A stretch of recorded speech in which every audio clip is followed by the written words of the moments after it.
Akala mo talaga, di ba? Sa unang tingin, itong pagbabanta ng Iran na isasara ang estretso ng Hormuz ay parang eksena sa isang action movie kung saan ang bida o sa kasong ito, ang feeling bida ay may hawak na granada habang nakapulupot ang braso sa leeg ng mundo. Kapag naiipit na ang Tehran sa sulok, ang daling ilabas ng kanilang ultimate card na parang batang nagbabantang uuwi na at kukuha ng bola para wala nang makapaglaro. Isipin mo na lang ang ekonomiya ng mundo bilang isang pasyenteng nakahiga sa operating table at itong Hormuz, ang pangunahing ugat o aorta na nagpapadaloy ng dugo. Isang kalima ng langis at liquefied natural gas sa buong mundo ang dumadaan sa makitid na eskinita na ito araw-araw. Kaya naman ang Barclays ay medyo kinakabahan sa kanilang mga forecast. Sabi nila, kapag nagkaroon ng thrombosis o bara sa rutang ito, mawawala ng merkado ng mga 13 hanggang 14 na milyong bariles ng langis kada araw. Sa mundong kailangan ng 105 milyong bariles pagdating ng 2026, ang ganitong klaseng pagkawala ay hindi lang simpleng sakit ng ulo. Ito ay isang malawakang atake sa puso na magpapataas ng inflation at magpapabagsak sa mga industriyang akala mo ay matatag.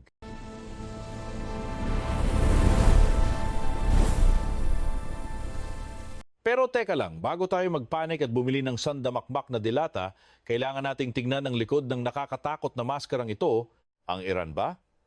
Nakasalukuyang lugmok sa kung ano-anong gulo at pinipilay ng mga parusang pang-ekonomiya na para mga rayuma sa kanilang sistema ay talagang may lakas ng loob na sakalin ang mismong lalamunang nagbibigay sa kanila ng hininga? Ang ilusyon ng kapangyarihan ay madalas na nagiging lason na sumisira sa mismong gumagamit nito, parang nag-selfie ka na may hawak na baril pero nakatutok pala sa paa mo. Kapag tiningnan mo ang anatomiya ng kanilang ekonomiya, makikita mong naghihingalo na ang pasyente. Ang pag-aakalang ang pagdudulot ng sakit sa buong mundo ay magliligtas sa kanila ay isang maling-maling diagnosis. Ang pagsasara ng Hormuz ay hindi parang pag-off ng switch ng ilaw. Ito ay isang marahas na interbensyon na babalik sa kanila ng 10 beses na mas matindi. Imbes na maging lunas, baka ito pa ang maging huling pako sa kanilang kabaong.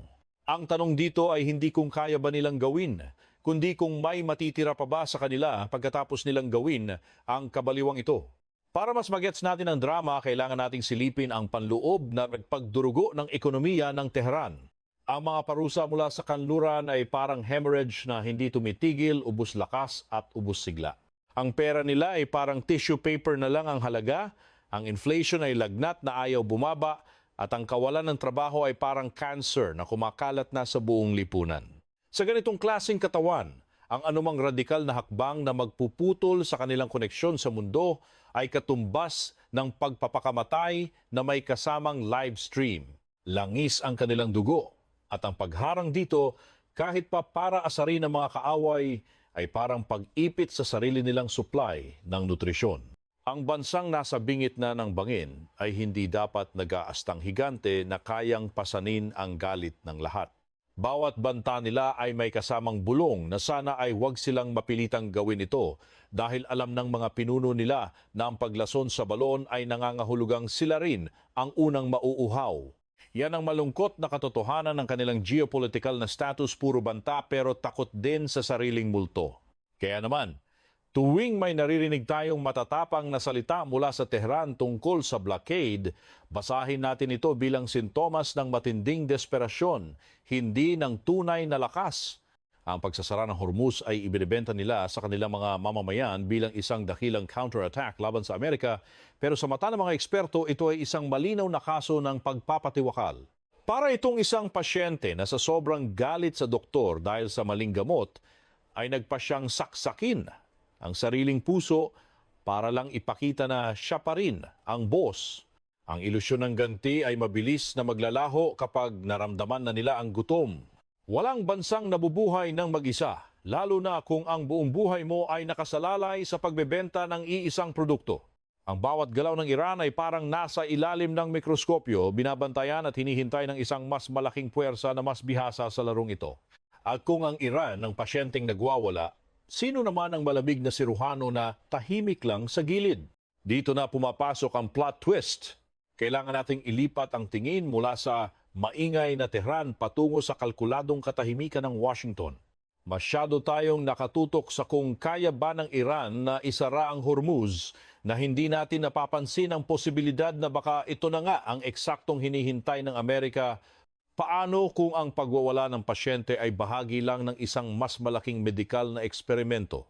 Sa mundo ng geopolitika, ang pinakamagaling na move ay hindi ang direktang pagsuntok, kundi ang paggawa ng patibong na mukhang pinto ng kaligtasan.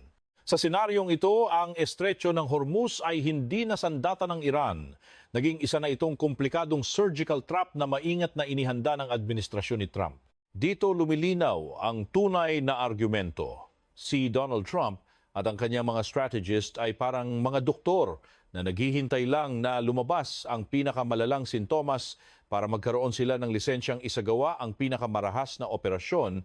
Kapag tinuluyan ng Iran ang pagsasara ng Hormuz, magbabago ang tingin ng mundo sa kanila.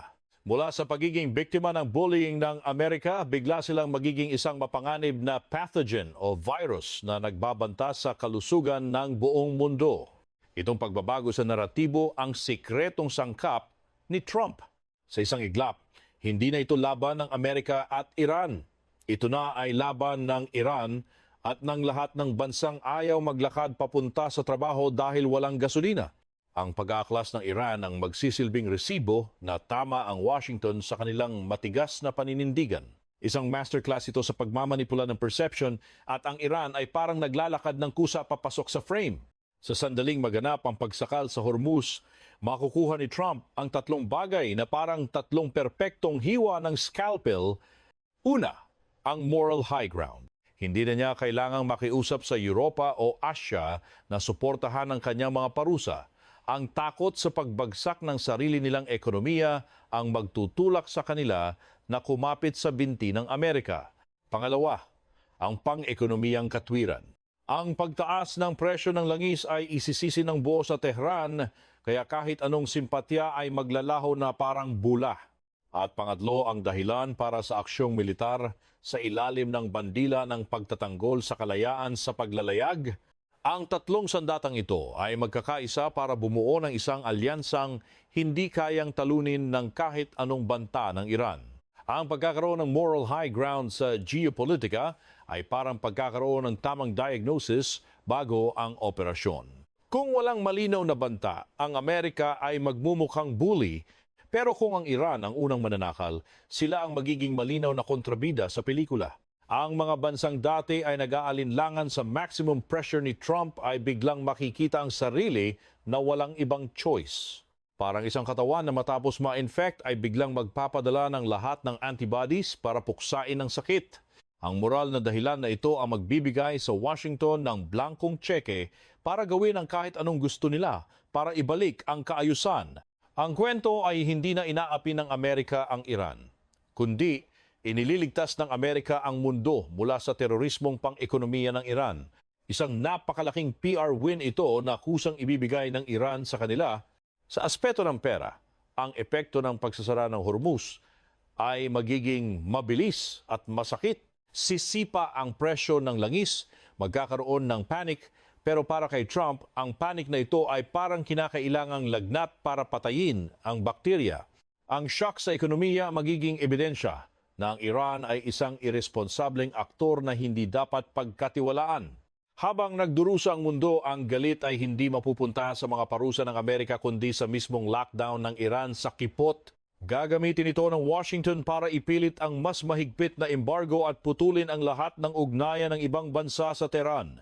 Ang sakit na mararamdaman ng mundo ay magsisilbing anesthesia para hindi nila mapansin ang mas malupit na hakbang na gagawin ng Amerika.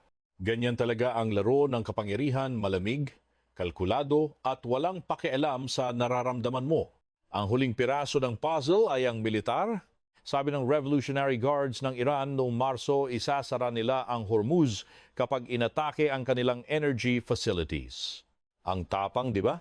Pero ang totoo, ito ang susi sa bitag. Kailangan lang itulak ng Washington ang tensyon sa tamang level para mapilitan ng Tehran na pumasok sa sitwasyong delikado. Ang pagdami ng tropa ng Amerika sa rehiyon ay hindi na magmumukhang provokasyon, kundi proteksyon sa pandaigdigang kalakalan.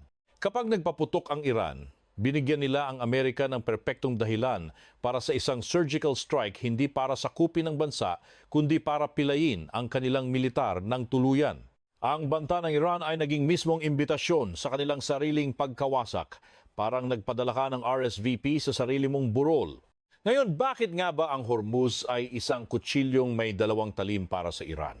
Sa isang banda, oo, kaya nilang magdulot ng takot at itaas ang presyo ng langis. Pero ang kabilang talim ay nakatutok sa sarili nilang leeg. Ang estratehiyang ito ay parang pasyenteng umiinom ng lason sa pag-asang mauunang mamatay ang kanyang mga bulate bago siya malagutan ng hininga. Wala silang magandang choice. Ang bawat hakbang ay may kasamang matinding sakit. Ang pagiging banta sa mundo ay nagbibigay sa kanila ng feeling na importante sila. Pero ang paggawa nito ay mag-aalis ng anumang suporta na natitira sa kanila. Isang sakit ito na walang lunas na pilit nilang ginagamot sa pamamagitan ng mas malalang sintomas. Ang goal ng Iran ay ipakita sa mundo ang lagnat na kaya nilang idulot. Gusto nilang matakot ang Europa at Amerika para pilitin ng mga ito si Trump na iatras ang mga parusa. Isang anyo ito ng blackmail. Ginagawang hostage ang ekonomiya ng mundo. Pero ang ganitong pangingikil ay bihira talagang gumana sa long term. Ang mga pasyenteng laging tinatakot ng sakit ay nagkakaroon ng immunity. Ang mundo ay unti-unti nang naghahanap ng ibang ruta at ibang source ng energy para hindi na sila masyadong umasa sa Hormuz. Kaya habang tumatagal, ang banta ng Iran ay parang gamot na nag-expire na nawawalan na ng bisa. Ang pinakamasaklap pa rito ay ang autoimmune response sa sarili nilang rehiyon. Sa pagsasara ng Hormuz, hindi lang langis ng kaaway ang hinaharangan nila. Hinaharangan din nila ang sarili nilang kapitbahay na umaasa rin sa rutang iyon. Parang inatake ng immune system ang sarili nitong mga healthy cells. Ang mga bansa sa Gulpo ay magdudusa at hindi nila makikita ang Iran bilang bayani kundi bilang isang mapanirang kapitbahay na walang pakialam. Ang pagkasira ng regional na kalakalan ay lalong magpapahiwalay sa Iran na parang lalong nagpapakati sa sugat na dapat ay pinapagaling. Isa pang maling diagnosis ng Tehran ay ang epekto nito sa kanilang mga natitirang friends at customers. Ang pagharang sa langis ay tiyak na magpapagalit sa China at India, ang mga vital organs na nagbibigay ng oxygen sa naghihingalong ekonomiya ng Iran. Paano mo aasahan na susuportahan ka ng Beijing kung ikaw mismo ang sumisira sa kanilang energy security? Ang pagpapalayo sa iyong mga pangunahing mamimili ay isang move na walang vision para itong pagputol sa life support system mo habang nakikipag-away ka sa nurse.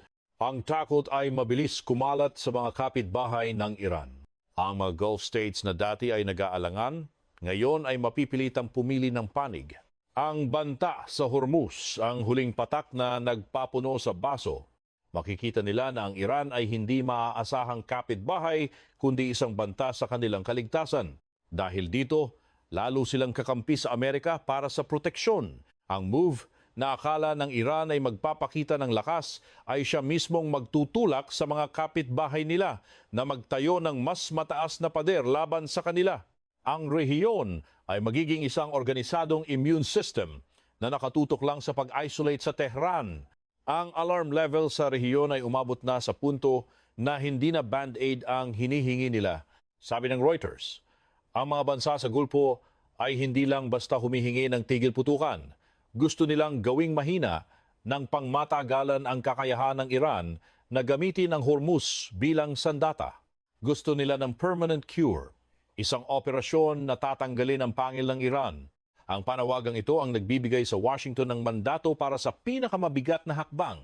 Ang Iran ay hindi na nakikita bilang partner, kundi isang talamak na sakit na kailangang i-quarantine. Ang strategy ng takot ng Iran ay nag-backfire ng malala, iniwan silang mas mahina at mas mag-isa. Kung titingnan natin sa mas mataas na level ng geopolitika, ang ganda at lupit ng strategy ni Trump ay hindi niya kailangang pilitin ang Iran na isara ang kipot agad. Ang pagiging siruhano ay nangangailangan ng pasensya. Hinihintay lang niya na patunayan ng Iran sa mundo na seryoso sila sa kanilang banta. Ang mismong intensyon ay sapat na para matrigger ang reaction ng mundo. Sa pagpapanatiling buhay ng banta, ginagawa ng Iran ang trabaho ni Trump para sa kanya. Pinapakita nila sa lahat na sila nga ang panganib na sinasabi ng Washington. Ang taktikal na pasensya ni Trump ay hinahayaan lang ang sakit na ipakita ang sarili nito.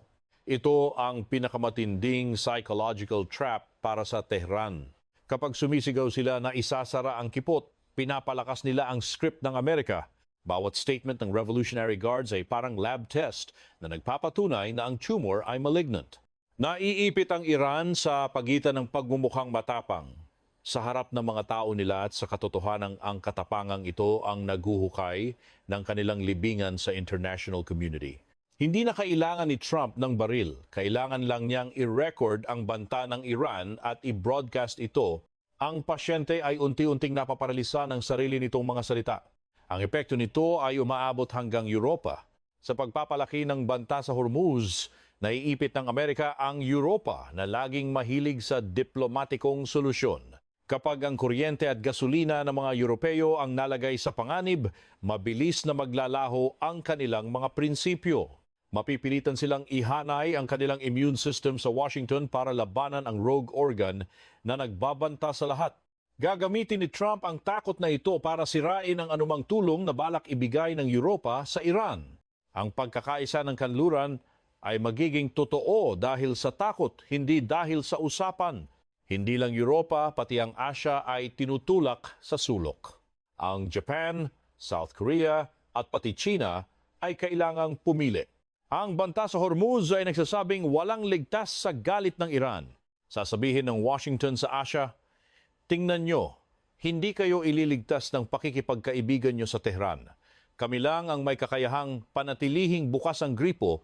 Ang argumentong ito ay napakalakas dahil sa security ng energy. Mapipilitan ng Asia na humanap ng ibang supplier na lalong magpapabilis sa pagdurugo ng pera ng Tehran. Ang strategy ni Trump ay parang paglalagay ng tourniquet sa lahat ng ugat ng pasyente habang sinisisi ang pasyente sa nangyayari. Ang tagumpay nito ay kinumpirma ng G7 nang sabihin nilang kailangang ibalik ang ligtas na paglalayag sa Hormuz. Ang ibig sabihin nito, ang issue ay hindi na lang away ng Amerika at Iran. Naging issue na ito ng pandaigdigang kaayusan. Kapag ang mga pinakamakapangyarihang doktor sa mundo ay nagkasundo na sa diagnosis, handa na sila sa operasyon. Ang Iran ay hindi na lang iisang tao ang kaharap.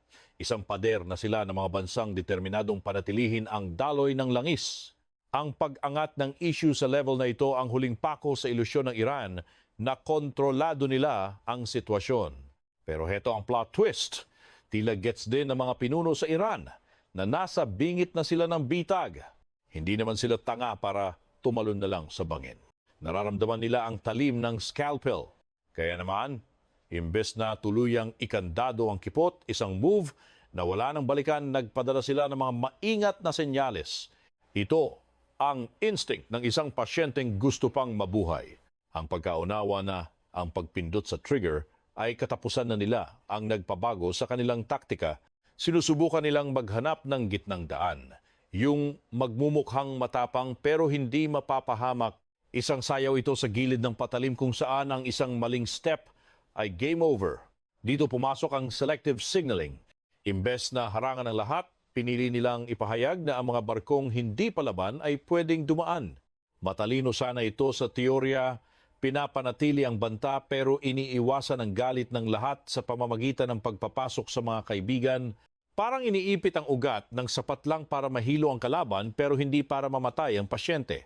Ang desperasyong ito ay nagpapakita na ayaw nilang tumawid sa red line na itinakda ng Washington, pero kahit ang taktikang ito ay may sariling limitasyon at panganib.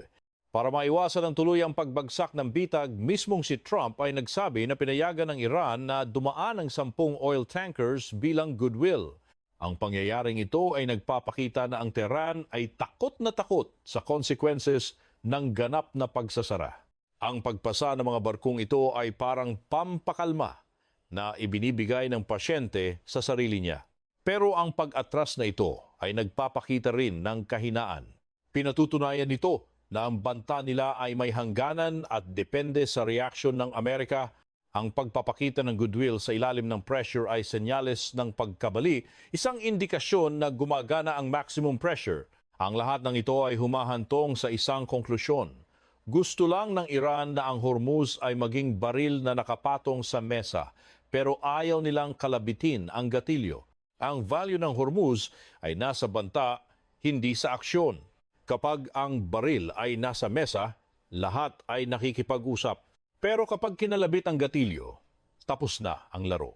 Mawawalan ng bala ang baril at lahat ay susugod para patayin ang may hawak nito.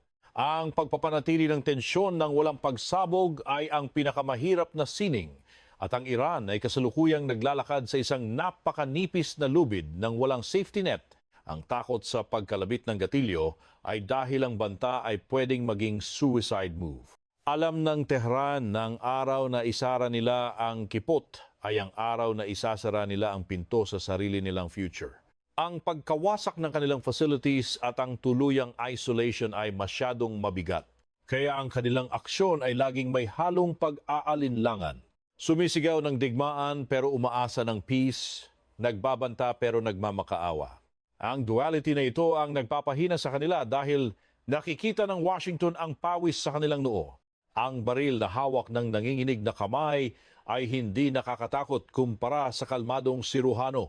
Nakarating na tayo sa kasukdulan ng pagsusuri. Heto ang pinakamalaking kabalintunaan. Kung hindi isasara ng Iran ang Hormuz, magmumukha silang mahina at walang silbi ang banta nila. Pero kung isasara naman nila, mahuhulog sila sa script ni Trump. Na-trap sila sa sitwasyong zugzwang kahit anong galaw ay lalong papangit ang posisyon. Ang pagpili sa pagitan ng pagkawala ng respeto o pagkawala ng buhay ay hindi madaling choice. Ito ang perpektong bitag dahil ginagamit nito ang pride ng kalaban laban sa kanya. Sa isang panig, mawawala ang kanilang kapangyarihang manakot kung aatras sila. Sa kabilang panig, mawawala ang kanilang mga business partners at legitimacy kung itutuloy nila. Ang pagpili sa dalawang laso na ito ay sumisira sa moral ng Tehran. Ang pagkaipit na ito ay nagpapakita ng limitasyon ng bansang iisa lang ang baraha. Kapag ang strategy mo ay puro pananakit sa iba, laging may chance na bumalik ito sa iyo ng mas matindi. Ang bitag ni Trump ay hindi para talunin ang Iran sa labanan, kundi para hayaan ng Iran na talunin ang sarili nito. Para lalong idiin ang sakit, may ulat na ang peace proposal ng Amerika ay humihingi na isuko ng Tehran ang kontrol sa Hormuz. Ibig sabihin, hinihingi ng Amerika ang mismong sandata ng Iran. Ang paghingi nito ay parang paghingi ng puso ng pasyente para gumaling siya. Alam ng Washington na hindi ito tatanggapin, na lalong nagpapatunay sa naratibo na ang Iran ang ayaw ng kapayapaan. Isang mapang-asar na alok ito para ipakita na walang lunas na tatanggapin ang pasyente. Bilang pagtatapos, ang tunay na bitag ni Donald Trump ay hindi ang pagpilit sa Iran na sumuko agad, kundi ang pagpilit sa kanila na pumili sa dalawang opsyon na parehong masakit. Pagsara sa Hormuz, tatalikuran sila ng mundo. Hindi pagsara, mawawalan ng bisa ang kanilang banta. Ang kwento ay hindi na tungkol sa lakas ng loob ng Iran, kundi sa katotohanang ginawa ni Trump ang Hormuz bilang bitag kung saan ang Iran mismo ang kusang papasok sa pagkatalo. Para sa Iran, ang mga choice sa Hormuz ay isang komplikadong kaso na halos walang magandang lunas. Ang pasyente ay natrap sa sarili nitong anatomiya habang ang si Rouhani ay tahimik lang na naghihintay ng tamang oras.